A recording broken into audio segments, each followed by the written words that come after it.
पद्मासना। નમસ્કાર વિદ્યાર્થી મિત્રો, આજે આપણે ધોરણ 5 વિષય ગણિત એનું ચેપ્ટર નંબર 3 જેનું નામ છે કેટલા ચોરસ એના વિશે ભણીશું. હવે આ ચેપ્ટરમાં સૌથી પહેલાં એ જોઈ લઈએ કે આપણે ભણવાનું શું થશે. તો જો ચેપ્ટરમાં તમને આપેલું જ છે નામ કેટલા ચોરસ, મતલબ ચોરસને લગતી કંઈક માહિતી હશે. અત્યારે જો તમારી સામે એક આકૃતિ આપેલી છે જેમાં મીંડા મીંડા દોરેલા છે અને એક ચોરસ દોરેલું છે. તો બાળકો, જ્યારે આપણે કોઈ પણ આકૃતિ દોરતા હોય ને, જેમ કે તમે ક્યારેક રંગોળી કરતા હશો તો આવી ટપકા ટપકા કરીને તમે શું કરો તો કે કોઈ પણ એક રંગોળી બનાવતા હશો. તો બાળકો, આ ચેપ્ટરમાં આપણે કંઈક એવું રંગોળી જેવું જ ભણવાનું છે. આપણે શું કરવાનું થશે, જે આકૃતિ દોરી છે ને એ આકૃતિ દોરી અથવા તો મીંડાવાળી દોરો કે ગમે એ દોરો. જો અત્યારે ખાલી આપણે મીંડાવાળી એવી જ આવશે, પણ કદાચ મીંડાવાળી આકૃતિ ન પણ હોય તો એને બે વસ્તુ હોય. શું હોય તો કે એક પરિમિતિ હોય અને એક ક્ષેત્રફળ હોય. તો આપણે આ ચેપ્ટરમાં પરિમિતિ અને ક્ષેત્રફળ વિશે ભણીશું. શેના માટે તો કે આકૃતિ માટે. જેના વિશે આપણે થોડી ઘણી માહિતી હમણાં મેળવીએ. હવે બાળકો, તમે અહીંયા જોઈ શકો છો એક ચકલી બેન છે એવું કહે છે કે હદની લંબાઈને પરિમિતિ કહે છે. તો હમણાં આપણે જે બે નવા શબ્દો સાંભળ્યા હતા, પરિમિતિ અને ક્ષેત્રફળ, એમાં સૌથી પહેલાં આપણે પરિમિતિ વિશે ભણીશું. તો હવે જે અહીંયા આપેલી છે કે એની વ્યાખ્યા છે કે હદની લંબાઈને પરિમિતિ કહેવાય છે. તો આ હદ અને પરિમિતિને આ બધું શું છે? તો બાળકો, તમે જ્યારે કોઈ પણ આકૃતિ દોરો, દાખલા તરીકે હું એક ચોરસ દોરું છું, તો એ ચોરસની હદ મતલબ શું કહેવાય? જે એની આઉટસાઇડ બોર્ડર હોય એને શું કહેવાય? એની હદ કહેવાય. તો ફરતી બાજુ જે એની બોર્ડર આપેલી છે એને શું કહેવાય? તો કે પરિમિતિ કહેવાય. મતલબ જે ચોરસ આપેલું છે એની ચારેય બાજુઓનો સરવાળો કરી નાખીશ એટલે શું મળી જશે? એની પરિમિતિ મળી જશે. પણ બાળકો, આમ જોવા જઈએ તો એક રીતે પરિમિતિ એટલે કંઈ નહીં, જે આકૃતિ આપેલી હોય એની ફરતી બાજુનો સરવાળો કરી નાખો એટલે શું મળી જાય? તો કે એની પરિમિતિ મળી જાય. હવે જોવા જઈએ તો આમ તો પરિમિતિ છે એક રીતે લંબાઈ જ દર્શાવે છે આકૃતિની ફરતી બાજુની. તો હવે લંબાઈ મતલબ એક પ્રકારે અંતર થયું, તો એના એકમો ક્યાં ક્યાં હોઈ શકે? તો કે લંબાઈ અને અંતરના એકમો તો આપણને ખબર છે કે સેન્ટીમીટર છે, મીટર છે, કિલોમીટર છે, અથવા તો નાના એકમમાં જોઈએ તો મિલીમીટર પણ લખી શકાય. તો આપણે આ બધા એકમોનો જ આમાં ઉપયોગ થશે. કેમ કે લંબાઈ અને અંતરની વાત આવે તો આ બધા એકમો જોઈએ. પછી આમાં કે આપણે કિલોગ્રામ, ગ્રામ, લીટર કે એવા એક એકમનો ઉપયોગ થશે નહીં. તો ચાલો હવે આગળ વધીએ અને પછી ક્ષેત્રફળ વિશે જાણીએ. હવે ક્ષેત્રફળ એટલે શું? તો કે ક્ષેત્રફળ એટલે કાંઈ નહીં, કોઈ પણ વસ્તુ આપેલી હોય, કોઈ પણ આકૃતિ આપેલી હોય, એને સપાટી ઉપર જે જગ્યા રોકેલી હોય ને તેને તેનું શું કહેવાય? તો કે ક્ષેત્રફળ કહેવાય. હવે વ્યાખ્યા ગમે એ રીતે લખી શકો, સાચી જ છે. આકૃતિએ રોકેલી જગ્યાને તેનું ક્ષેત્રફળ કહે છે, તે વ્યાખ્યા પણ સાચી છે. અથવા તો ઘણી જગ્યાએ એ રીતે વ્યાખ્યા આપેલી હોય કે આકૃતિએ સપાટી પર રોકેલી જગ્યાને તેનું શું કહેવાય? તો કે ક્ષેત્રફળ કહેવાય. અથવા હજી એક વ્યાખ્યા છે, આકૃતિની જગ્યાએ વસ્તુ શબ્દનો ઉપયોગ કર્યો હોય છે કે વસ્તુએ સપાટી પર રોકેલી જગ્યાને તેનું ક્ષેત્રફળ કહેવાય. તો કોઈ પણ વ્યાખ્યા લખેલી, આ બધી વ્યાખ્યા કેવી છે? તો કે સાચી જ છે. તમે આમાંથી કોઈ પણ વ્યાખ્યાનો ઉપયોગ કરી શકો છો. હવે એના પછી જો નીચે એક હાથીભાઈ આપેલા છે અને એક કીડીબેન આપેલા છે. હવે હાથીભાઈ શું કહે છે? તો હાથીભાઈ એવું કહે છે કે મારા પગનું ક્ષેત્રફળ કેટલું છે. વળી પાછા કીડીબેન પણ એમ કહે છે કે મારા પગની છાપનું ક્ષેત્રફળ કેટલું છે. તો હવે જે ક્ષેત્રફળની વાત કરવામાં આવે છે, તો જ્યારે ક્ષેત્રફળની વાત થતી હોય ત્યારે જેમ મોટી વસ્તુ હોય અથવા તો મોટી આકૃતિ હોય, પછી કોઈ પણ વસ્તુ હોય, જેમ મોટી વસ્તુ હશે ને એનું ક્ષેત્રફળ કેવું હશે? તો કે વધારે હશે. જેમ નાની વસ્તુ એનું ક્ષેત્રફળ કેવું હશે? તો કે નાનું હશે. તો વિચારો જોઈએ, હાથીભાઈનો પગ મોટો હોય કે કીડીબેનનો પગ મોટો હોય? આપણે ખબર છે કે હાથીભાઈ મોટા હોય એનો પગ કેવો હોય? તો કે મોટો હોય. તો મતલબ હાથીભાઈના પગની છાપનું ક્ષેત્રફળ કેવું થશે? તો કે વધારે થશે. અને કીડીબેનનું જે પગની છાપ છે એનું ક્ષેત્રફળ કેવું થશે? તો કે ઓછું થશે. હવે રહી વાત ક્ષેત્રફળના એકમની, તો એમાં પણ આપણે એકમ સેન્ટીમીટર છે, મીટર છે, કિલોમીટર છે, મિલીમીટર છે, આવા જ એકમોનો ઉપયોગ કરવાનો થશે. પણ એમાં કઈ વસ્તુ ધ્યાન રાખવાની કે એ એરિયા દર્શાવે છે. હવે એરિયા દર્શાવતો હોય મતલબ એમાં વચ્ચેનો ભાગ આવતો હોય. જ્યારે દાખલા તરીકે હું અહીંયા એક આકૃતિ દોરું છું, પરિમિતિ આપણે જોયું કે પરિમિતિમાં શું હોય? તો કે એમાં ફરતી બાજુનો તમે સરવાળો કરી નાખો ને એમાં ખાલી ફરતી બાજુની જ વાત થાય. અને ફરતી બાજુ એટલે એક રીતે જોવા જાય તો ખાલી લંબાઈ જ થાય છે. તો લંબાઈ તો શેમાં માપવામાં આવે? તો કે સેન્ટીમીટર હોય, મીટર હોય, કિલોમીટર હોય, એમાં માપવામાં આવે. પણ ક્ષેત્રફળ મતલબ શું થાય? તો કે જે આ આકૃતિ છે એને આ સપાટી ઉપર જે જગ્યા રોકી છે, મતલબ જે અંદરનો ભાગ છે એને શું છે? તો કે આ બોર્ડ ઉપર એક જગ્યા રોકી છે, તો એનું શું થઈ ગયું? તો કે ક્ષેત્રફળ થઈ ગયું. મતલબ એ કંઈક એરિયા દર્શાવે છે. અને જો એરિયા દર્શાવતો હોય તો એનો એકમ શું લખવાનો થાય? તો એનો એકમ મેં અત્યારે તમારી સામે એક દર્શાવ્યો છે, સેન્ટીમીટર સ્ક્વેર અથવા સેન્ટીમીટરનો વર્ગ, અથવા તો જો એનો લખવું હોય સેન્ટીમીટરનો વર્ગ તો તમે ચોરસ સેમી અથવા ચોરસ મીટર, પછી જે એકમ આપેલો હોય એના ઉપર આધાર રાખે. સેન્ટીમીટર આપેલો હોય તો સેન્ટીમીટરનો વર્ગ, મીટર આપેલો હોય તો મીટરનો વર્ગ અથવા ચોરસ મીટર, બેમાંથી કોઈ પણ એક એકમ લખી શકો. બંને એકમ કેવા છે? તો કે સાચા જ છે. તમને અનુકૂળ આવે એકમ આપણે આમાં લખી શકીએ. તો ક્ષેત્રફળના એકમમાં ધ્યાન રાખવાનું, એમાં હંમેશા જ્યારે છેલ્લે જવાબ આવે ત્યારે જે એકમ આપેલો હોય એનો શું આવે? તો કે વર્ગ આવે. અને પરિમિતિમાં ક્યારેય વર્ગ આવે નહીં, એમાં ફક્ત સેન્ટીમીટર, મીટર, કિલોમીટર અથવા મિલીમીટર એ રીતે ખાલી એકમ જ લખવાના થાય.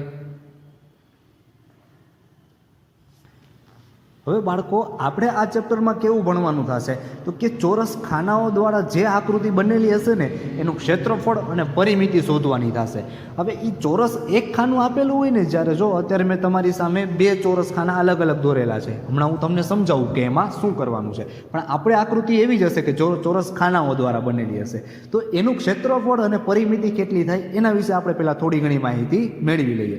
હવે જ્યારે બાળકો તમને ખાલી એક ચોરસ આપેલું હોય ને, જો મેં તમારી સામે પહેલાં એક ચોરસ દોરેલું છે, તો એ એક ચોરસનું ક્ષેત્રફળ કેટલું થાય? તો જે ચોરસ એક આપેલું હોય તો એનું એક ચોરસ સેમી થાય. હવે એક ચોરસ સેમીની જગ્યાએ મેં તમે કીધું હતું કે તમે ચોરસ સેમી લખો અથવા તો સેન્ટીમીટરનો વર્ગ લખો, બે સેમ વસ્તુ છે, કોઈ પણ એકમ લખી શકો તમે.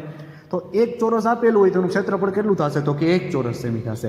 બે ચોરસ આપેલા હોય તો બે ચોરસ જો ભેગા હોય તોની વાત કરું છું, અલગ અલગ હોય તો નથી. આપણે આકૃતિ દોરેલી હશે એમાં કેવી રીતે હશે? તો કે આવા ચોરસ કેટલાય ભેગા કરીને શું કર્યું હશે? એને એક આકૃતિ બનાવેલી હશે. જ્યારે આવી રીતે ભેગા ચોરસ કરીને તમને આકૃતિ બનાવેલી હોય તો આપણે શું કરવાનું? એનું ક્ષેત્રફળ શોધવું હોય તો જેટલા ચોરસ આપેલા હશે ને એટલા ચોરસ સેમી એનું ક્ષેત્રફળ થશે. હવે ચોરસ સેમી તો સેન્ટીમીટર સ્ક્વેર, તમે જે લખો એ તમારી અનુકૂળતા મુજબ છે.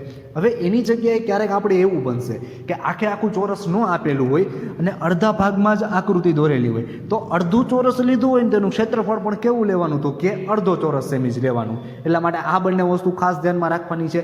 જ્યારે આપણે આકૃતિ તમને એમ કહે કે આ આપેલી આકૃતિ છે અને એનું ક્ષેત્રફળ શોધો, તો આપણે જોવાનું આખું ચોરસ આપેલું છે તો એનું ક્ષેત્રફળ કેટલું થશે? તો કે એક ચોરસ સેમી થશે. અને જો અડધું ચોરસ આપેલું તો એનું ક્ષેત્રફળ કેટલું થશે? તો કે અડધું ચોરસ સેમી થશે. અને આપણે જેટલા ચોરસ આપવામાં આવશે એ બધા ચોરસની બાજુનું લંબાઈ કેટલું હશે? તો કે એક સેમી હશે. જો આ જે ચોરસ દોર્યું છે એની બધી બાજુઓનું માપ કેટલું છે? તો કે એક સેમી. હવે આમ તો આપણે ખબર જ હોય છે કે ચોરસની બધી બાજુઓના માપ કેવા હોય? તો કે સરખું હોય. ચોરસ કેને કહેવાય? તો કે જેની ચારે ચાર બાજુઓ કેવી હોય? તો કે સરખું હોય, એને શું કહેવાય? તો કે ચોરસ કહેવાય. મતલબ તમને કદાચ કોઈ પણ એક બાજુનું માપ એક સેમી આપેલું હોય તો પછી એવું નહીં વિચારવાનું કે બીજી બાજુઓના માપ શું હશે. બધી બાજુઓના માપ પછી કેવા હોય? તો કે સરખા જ હોય. હવે રહી વાત પરિમિતિની, કે જ્યારે ચોરસમાં તમને પરિમિતિ પૂછે તો પરિમિતિ એટલે કાંઈ નહીં, તો ફરતી બાજુનો શું કરી નાખવાનો? તો કે સરવાળો કરી નાખવાનો.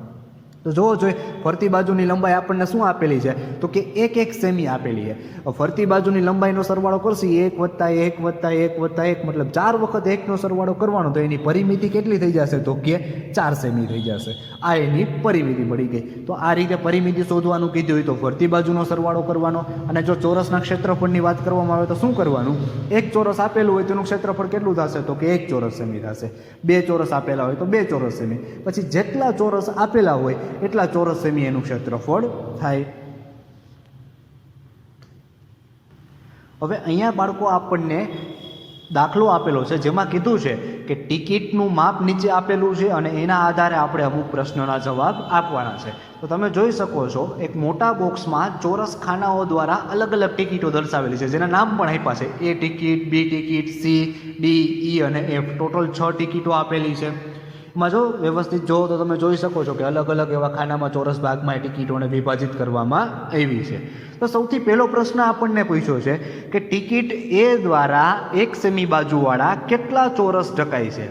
સૌથી પહેલાં એ ટિકિટ જો એ સૌથી મોટી ટિકિટ લાગે છે અને જોજો એને કેટલા ચોરસ ઢાંક્યા છે. તો તમે એ ચોરસ ગણશો ને, ટોટલ એવા 18 ચોરસ આપેલા છે. કેટલા ચોરસ ઢાંકે છે? તો કે 18 ચોરસ ઢાંકે છે. તો એનો જવાબ આવશે 18 ચોરસ ઢાંકે છે. પછી પૂછ્યું છે ટિકિટ B માટે. તો ટિકિટ B માં તમે ચોરસ ગણી લો, કેટલા આપેલા છે? તો કે 1, 2, 3, 4, 5, 6, 7 અને 8. તો B ટિકિટે કેટલા ચોરસ ઢાંક્યા છે? તો કે 8 ચોરસ ઢાંક્યા છે. તો એમાં જવાબ આવશે 8. એના પછી બી પ્રશ્ન આપ્યો છે. બી પ્રશ્નમાં પૂછ્યું છે કે કઈ ટિકિટનું ક્ષેત્રફળ સૌથી વધારે છે. તો મેં તમને હમણાં ક્ષેત્રફળ વિશેની માહિતી આપી ત્યારે કીધું હતું કે જે આકૃતિ સૌથી મોટી હશે ને આકૃતિનું ક્ષેત્રફળ પણ કેવું હશે તો કે સૌથી વધારે હશે. તો જો આમાંથી કઈ ટિકિટ સૌથી મોટી છે તો કે આમાં તો જોતા જ ખબર પડી જાય છે કે એ ટિકિટ કેવી છે તો કે સૌથી વધારે મોટી છે. તો જે ટિકિટ સૌથી વધારે મોટી એનું ક્ષેત્રફળ કેવું હોય છે તો કે સૌથી વધારે હશે. તો એમાં જવાબ આવશે એ ટિકિટ, કે એ ટિકિટનું ક્ષેત્રફળ સૌથી વધારે છે. એના પછી આપણે એમાં પ્રશ્ન પૂછ્યો છે કે આ ટિકિટ એક સેમી બાજુવાળા કેટલા ચોરસને ઢાંકે છે. હવે આ ટિકિટ મતલબ કઈ ટિકિટની વાત કરે છે કે જે ટિકિટનું ક્ષેત્રફળ સૌથી વધારે છે એ ટિકિટની વાત કરે છે. તો કઈ ટિકિટનું ક્ષેત્રફળ વધારે છે તો કે એ ટિકિટનું ક્ષેત્રફળ વધારે છે. અને એ ટિકિટ માટે તો આપણે જોઈ લીધું કે એક સેમી બાજુવાળા કેટલા ચોરસ ઢાંકે છે તો કે એ તો 18 ચોરસ ઢાંકે છે. આપણે પહેલા પ્રશ્નનો જે જવાબ લખ્યો તો જોવો જોઈએ જે પ્રશ્નનો જવાબ હતો એ જ વળી પાછો પ્રશ્નનો જવાબ અહીંયા લખવાનો થશે. તો એ ટિકિટ છે એ 18 ચોરસ ઢાંકે છે. પછી પૂછ્યું છે કે સૌથી મોટી ટિકિટનું ક્ષેત્રફળ કેટલું છે.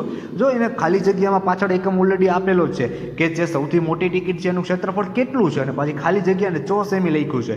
હવે 4 સેમી મતલબ કાંઈ નહીં, ચોરસ સેમી છે, શોર્ટ ફોર્મમાં લખ્યું છે 4 સેમી. મતલબ તમે કોઈ પણ રીતે લખી શકો, ચોરસ સેમી આખું લખો તો પણ ભલે, અથવા તો શોર્ટ ફોર્મમાં લખવું હોય 4 સેમી તો પણ એ સાચું જ છે. મેં તમને કીધું હતું, હમણાં આપણે જોયું કે જ્યારે આપણે કોઈ પણ આકૃતિનું ક્ષેત્રફળ શોધવાનું થાય તો આપણે શું કરવાનું, એના બોક્સ ગણી લેવાના. જેટલા બોક્સમાં એ આકૃતિ દોરેલી હશે ને એટલું એનું શું થશે તો કે ક્ષેત્રફળ થશે. તો એ ટિકિટ છે હવે એ કેટલા બોક્સ રોકે છે તો કે 18 બોક્સ રોકે છે. તેનું ક્ષેત્રફળ એ કેટલું થશે તો કે 18 ચોરસ સેમી થશે. જેટલા ચોરસ ખાના રોકે એટલા ચોરસ સેમી એનું ક્ષેત્રફળ. તો એને કેટલા ખાના રોક્યા છે તો કે 18 ચોરસ ખાના રોક્યા છે. એનું ક્ષેત્રફળ કેટલું થશે તો કે 18 ચોરસ સેમી થશે. કેમ કે એક ચોરસ ખાનાનું ક્ષેત્રફળ કેટલું થાય તો કે 1 ચોરસ સેમી થાય. તો એવા તો 18 ખાના છે, તો 18 ખાનાનું ક્ષેત્રફળ કેટલું થાય તો કે 18 ખાનાનું ક્ષેત્રફળ 18 ચોરસ સેમી થાય. એના પછી આપણને સી પ્રશ્નમાં પૂછ્યું છે કે કઈ બે ટિકિટનું ક્ષેત્રફળ સરખું છે. જો કઈ બે ટિકિટનું ક્ષેત્રફળ મતલબ જે બે ટિકિટમાં ખાના સરખાય છે ને એ બે ટિકિટનું ક્ષેત્રફળ પણ કેવું થશે તો કે સરખું થશે. તો અહીંયા જોવું જોઈએ જે ડી ટિકિટ આપેલી છે એ ડી ટિકિટમાં કેટલા ખાના છે તો કે 1 2 3 4 5 6 7 8 9 10 11 અને 12. ડી ટિકિટમાં 12 ખાના છે. એ સિવાય તમે જોવો જોઈએ એફ ટિકિટ, જો બંને સરખી જ લાગે છે, થોડો ઘણો જ ફેર છે, તો એમાં પણ આપણે ખાના ચેક કરીએ. એમાં કેટલા ખાના છે તો કે 1 2 3 4 5 6 7 8 9 10 11 અને 12. મતલબ ડી અને એફ બંને ટિકિટમાં કેવું છે તો કે બંને ટિકિટમાં ખાના સરખા છે. અને જે ટિકિટોમાં ખાના સરખા હોય એના ક્ષેત્રફળ પણ કેવા થશે તો કે સરખા થશે. બેનું ક્ષેત્રફળ શું હોય છે તો કે 12 ચોરસ સેમી 12 ચોરસ સેમી હશે. તો આપણે પ્રશ્નનો જે પ્રશ્ન પૂછ્યો છે કે કઈ ટિકિટનું ક્ષેત્રફળ સરખું છે તો કઈ કઈ ટિકિટ આવશે તો કે ડી અને એફ. તો એમાં જવાબ આવશે ડી અને એફ ટિકિટનું ક્ષેત્રફળ સરખું છે. એના પછી પૂછ્યું છે કે દરેક ટિકિટનું ક્ષેત્રફળ કેટલું છે. હવે દરેક ટિકિટનું ક્ષેત્રફળ જોવા જાય તો જે ટિકિટે જેટલા ખાના રોક્યા છે એ એનું શું થઈ જશે તો કે ક્ષેત્રફળ થઈ જશે. હવે એ ટિકિટે 18 ચોરસ ખાના રોક્યા છે તો એનું ક્ષેત્રફળ કેટલું થશે તો કે 18 ચોરસ સેમી થશે. જેને ટૂંકમાં આપણે લખવું હોય તો 18 પછી ચોરસને ખાલી 4 સેમી પણ તમે લખી શકો છો. ત્યારબાદ બી ટિકિટ આપેલી છે તો બી ટિકિટે કેટલા ચોરસ ખાના રોક્યા છે તો હમણાં જોયું કે બી ટિકિટે 8 ચોરસ ખાના રોક્યા છે. તો એનું ક્ષેત્રફળ કેટલું થશે તો કે 8 ચોરસ સેમી થશે. ત્યારબાદ સી ટિકિટ જોઈએ તો સી ટિકિટે કેટલા ચોરસ ખાના રોક્યા છે તો કે 1 2 3 4 5 અને 6 ચોરસ ખાના રોક્યા છે. તો એનું ક્ષેત્રફળ કેટલું થશે તો કે 6 ચોરસ સેમી.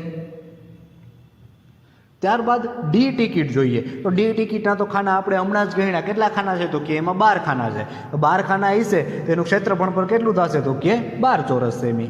જે પણ આકૃતિ આપણને આપેલી હોય અને જેટલા ખાના રોકે એટલું એનું શું થશે તો કે ક્ષેત્રફળ થશે.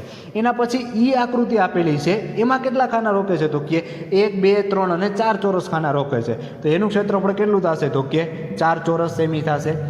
એના પછી છેલ્લી આકૃતિ જેના ખાના પણ આપણે ગણ્યા છે કેટલા છે તો કે એમાં 12 ચોરસ ખાના છે. તો એનું ક્ષેત્રફળ કેટલું થશે તો કે 12 ચોરસ સેમી. આ આપણે દરેક ટિકિટનું ક્ષેત્રફળ શોધી લીધું. પછી છેલ્લે આપણને પ્રશ્ન પૂછ્યો છે કે સૌથી નાની ટિકિટનું ક્ષેત્રફળ કેટલું છે. તો જો તે સૌથી નાની ટિકિટ મતલબ કઈ ટિકિટ છે, તો કે જેને સૌથી ઓછા ચોરસ ખાના રોક્યા હોય શું હોય, સૌથી નાની ટિકિટ હોય. તો સૌથી નાની ટિકિટ કઈ છે, તો કે ઈ ટિકિટ છે. એમાં કેમ કે એને કેટલા ખાના રોક્યા છે, તો કે 4 જ ખાના રોક્યા છે. તો એનું ક્ષેત્રફળ કેટલું થશે, તો 4 ખાના રોક્યા છે, એનું ક્ષેત્રફળ પણ કેટલું થાય, જેટલા ખાના રોક્યા હોય એટલું એનું ક્ષેત્રફળ થાય. તો એનું ક્ષેત્રફળ થશે 4 ચોરસ સેમી. કેમ કે 4 ચોરસ ખાના રોકે તેનું ક્ષેત્રફળ થશે 4 ચોરસ સેમી. હવે બાળકો અહીંયા જે આપણને આકારો આપેલા છે અલગ અલગ, એના આધારે નીચે પ્રશ્ન પૂછ્યા છે કે સૌથી પહેલો પ્રશ્ન પૂછ્યો છે કે કયા આકારની પરિમિતિ સૌથી વધારે છે અને કેટલી છે. તો હવે આપણે એ શોધતા પહેલાં શું કરી, નીચે બીજો પ્રશ્ન વળી પાછો એવો જ પૂછ્યો છે કે કયા આકારની પરિમિતિ સૌથી ઓછી છે. તો એના માટે આપણે એક કામ કરી, બધા આકારની સૌથી પહેલાં પરિમિતિ શોધી લઈએ અને પછી એના આધારે આના જવાબ આપીએ. તો જો સૌથી પહેલાં પહેલો આકાર આપેલો છે એ લઈએ. મેં તમને કીધું હતું જ્યારે આપણને ચોરસ આપેલા હોય, હવે જો ચોરસ આપેલા બધામાં ચોરસ ખાનામાં જ આકૃતિ દોરેલી છે, તો જે ચોરસ આપેલા એનું માપ આપેલું હોય કે ન આપેલું હોય એ ચોરસ કેવા હશે, તો કે 1 સેમી લંબાઈના ચોરસ હશે. મતલબ દરેક ચોરસની લંબાઈ કેટલી હશે, તો કે 1 સેમી હશે. તો જો દરેક ચોરસની લંબાઈ 1 સેમી હોય અને ચોરસની આપણે ખબર છે બધી બાજુઓના માપ કેવા હોય, તો કે સરખા હોય. મતલબ દરેક બાજુએથી એનું માપ કેટલું હશે, તો કે 1 સેમી હશે. તો જુઓ પહેલી આકૃતિ છે એમાં દરેક ચોરસનું 1 સેમી માપ છે એ મેં દર્શાવી દીધું. હવે પરિમિતિ એટલે શું થાય બાળકો, આપણે જોયું છે એની ફરતી બાજુની લંબાઈ હોય એનો સરવાળો કરી નાખો, મતલબ એની શું થઈ જાય, તો કે પરિમિતિ થઈ જાય. તો જોવો જોઈએ ફરતી બાજુએ કેટલા એક આપેલા છે, તો કે 1 2 3 4 5 6 7 8 9 10 અને 11. ફરતી બાજુએ 11 આપણને લાઈન આપેલી છે, મતલબ 11 લાઈન કેવી છે, તો કે 1 સેમી લંબાઈ ધરાવતી છે. હવે જે 11 લાઈન છે એનો ટોટલ સરવાળો 1 સેમીનો સરવાળો કરું તો કેટલા સેમી થશે, તો કે 11 સેમી થશે. મતલબ પહેલી આકૃતિનું આપણે જે પરિમિતિ શોધી છે કેટલા સેમી થશે, તો કે 11 સેમી થશે. આ પહેલા આકૃતિની પરિમિતિ આપણને મળી ગઈ. ત્યારબાદ બીજી આકૃતિ જોઈએ કે બીજી આકૃતિની કેટલી લંબાઈ થાય છે. તો આપણે ફક્ત શું કરવાનું, તો કે એની ફરતી બાજુ જે ચોરસની લાઈન આપેલી હોય ને કેટલી લાઈન છે એ ગણવાની. તો ચાલો ગણીએ, 1 2 3 4 5 6 7 8 9 10 11 અને 12. બીજું જે આપણને આકૃતિ આપેલી છે એમાં ટોટલ ફરતી બાજુ 1 સેમી લંબાઈની કેટલી બાજુઓ આપેલી છે, તો કે 12 બાજુઓ આપેલી છે. તો એનું ક્ષેત્રફળ કેટલું થશે, તો કે 12 સેમી. સરવાળો કરવાનો છે. પરિમિતિ કઈ રીતે શોધવાની, તો કે ફરતી બાજુ હોય એનો સરવાળો કરી નાખી, મતલબ આપણને શું મળી જાય, એની પરિમિતિ મળી જાય. અને ફરતી બાજુ જે નાની નાની લાઈન દ્વારા જે આખું આકૃતિ બનાવેલી છે એ તો ખબર છે કે દરેક ચોરસની લંબાઈ કેટલી છે, તો કે 1 સેમી છે. અને 1 સેમી લંબાઈની જેટલી બાજુ આપેલી હતી આપણે ગણી લીધી, તો કેટલી છે, તો કે 12 બાજુ છે. તેનું ક્ષેત્રફળ કેટલું થશે, તો કે 12 સેમી થશે. ત્યારબાદ હજી એક આકૃતિ આપેલી છે એનું ક્ષેત્રફળ પણ શોધીએ. સૌથી પહેલાં શું કરવાનું, તો કે ફરતી બાજુ જેટલી બાજુ આપેલી છે એ ગણી લેવાની. તો ચાલો બાજુ ગણી લઈએ, 1 2 3 4 5 6 7 8 9 10 11 અને 12. એમાં પણ કેટલી બાજુઓ આપેલી છે, તો કે 12 બાજુઓ આપેલી છે. અને 12 બાજુઓનું માપ કેટલું છે, તો કે 1 સેમી છે. તો ટોટલ 12 બાજુઓની 1 સેમીનો માપનો સરવાળો કરશે તો કેટલા સેમી થશે, તો કે 12 સેમી થશે. આ આપણને ફરતી બાજુઓના માપનો સરવાળો મળી ગયો. અને ફરતી બાજુઓના માપનો સરવાળો એ શું થાય, તો કે એની પરિમિતિ થાય. તો સૌથી પહેલા પ્રશ્નનો જે પ્રશ્ન પૂછ્યો છે કે કયા આકારની પરિમિતિ સૌથી વધારે છે, તો કયા આકારની પરિમિતિ સૌથી વધારે છે. તો અહીંયા જો 2 આકારની પરિમિતિ કેવી આપેલી છે, તો કે સરખી જ આપેલી છે. તો એ બંને આકારની પરિમિતિ સરખી છે, મતલબ એ બંને કેવી છે, તો કે વધારે જ છે. અને પછી પ્રશ્ન આપણે એવો પૂછ્યો છે કે કેટલી છે, તો કેટલી આવશે, તો કે 12 સેમી છે. પહેલો પ્રશ્નનો જવાબ શું આવશે, તો કે આ બંને આકારની પરિમિતિ કેવી છે, તો કે વધારે છે. બંનેની 12 સેમી છે. તો સૌથી પહેલા પ્રશ્નનો જવાબ બંને આવશે. અને કેટલી છે, તો કે કેટલી છે, તો કે 12 સેમી છે. એના પછી બીજો પ્રશ્ન જે આપણને પૂછ્યો છે કે કયા આકારની પરિમિતિ સૌથી ઓછી છે. તો સૌથી ઓછી કયા આકારની પરિમિતિ છે, જો સૌથી પહેલો આકાર આપેલો છે એની પરિમિતિ કેટલી છે, તો કે 11 સેમી છે. તો પહેલામાં જવાબ આવશે જે પહેલી આકૃતિ છે એ. અને પછી પ્રશ્ન પૂછ્યો છે કે કેટલી છે એની પરિમિતિ, ઓછી તો છે તો પણ કેટલી છે, તો કેટલી છે, તો આપણે શોધી કેટલા સેમી છે, તો કે 11 સેમી છે. તો એમાં જવાબ આવશે 11 સેમી. એના પછી છેલ્લો જે પ્રશ્ન આપણને પૂછ્યો છે કે આપેલ આકારનું ક્ષેત્રફળ કેટલું છે અને ખાલી જગ્યા ચોરસ સેમી છે તે તમે જણાવો. તો આપેલ આકારનો ક્ષેત્રફળ જોઈ લે. તો ક્ષેત્રફળ તો સાવ સહેલું છે. ક્ષેત્રફળમાં શું કરવાનું, ગણી લેવાના એમાં કેટલા ચોરસ આપેલા છે. તો પહેલી આકૃતિમાં તમે જોવો છો કેટલા ચોરસ આપેલા છે, તો કે 1 2 3 4 અને 5 ચોરસ આપેલા છે. 5 ચોરસ આપેલા છે તેનું ક્ષેત્રફળ કેટલું થશે, તો કે 5 ચોરસ સેમી.